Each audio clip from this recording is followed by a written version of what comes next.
I am glad you came.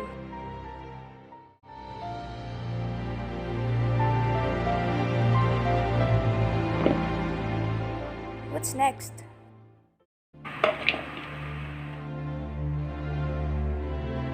Salt. Is that all? Uh-huh. Your mom and I prefer it a bit saltier. But your dad likes it this way.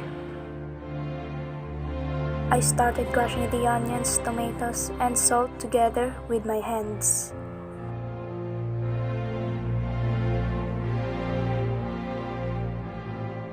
He was an acolyte in church. Father Mario said that we shouldn't feel sad because man is assured of going to a better place because he was such a good child.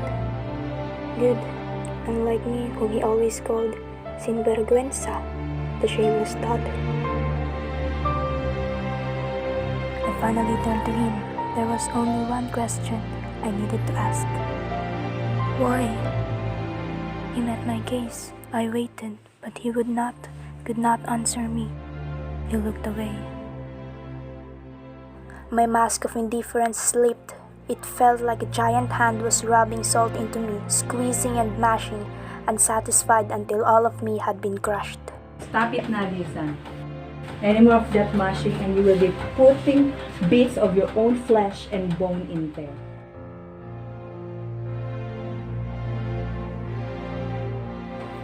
All of these will be needed for the sinigang. Prepare them while you're softening the meat.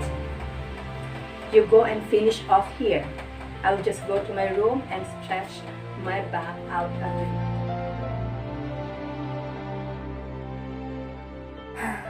The questions had stopped for now. In the meantime, I started preparing all the other ingredients that will be added to the pot later on.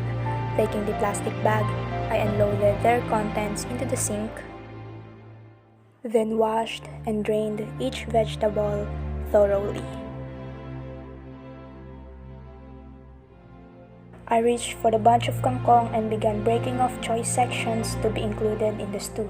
When I was a child, before Tita Laleng had chosen to stay with us, my mom used to do the cooking and she would have Meg and I sit beside her while she readied the meals. I remembered that whenever it came to any dish involving kangkong, I would always insist on preparing it because I loved the crisp popping sound the vegetable made whenever I broke off a stem.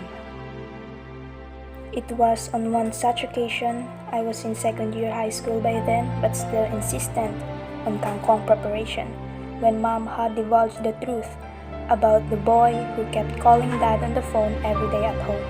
Meg had always been there, breaking off string beans into 2-inch sections.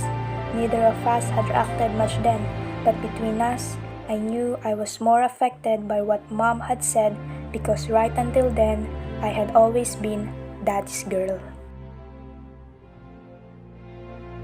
When the kangkong was done, I threw away the tough, unwanted parts.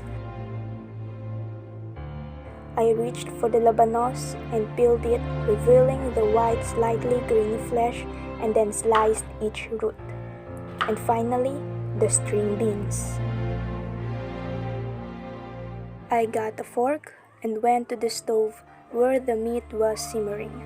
I prodded the chunks to test whether they were tender enough, and they were. A few minutes later, the sound of rapidly popping bubbles declared that it was now time to add the powdered tamarind mix. I poured in the whole packet and stirred. Then I took the vegetables and added them a fistful at a time to the pot. As I did so, I remembered the flower petals I had thrown, fistful by fistful, into the freshly dug grave. My dad was crying beside me, and I recalled thinking, would he be the same if I was the one who had died? I glanced up at him and was surprised to find that he was looking at me. His hand is heavy with sadness. Sorry, anak.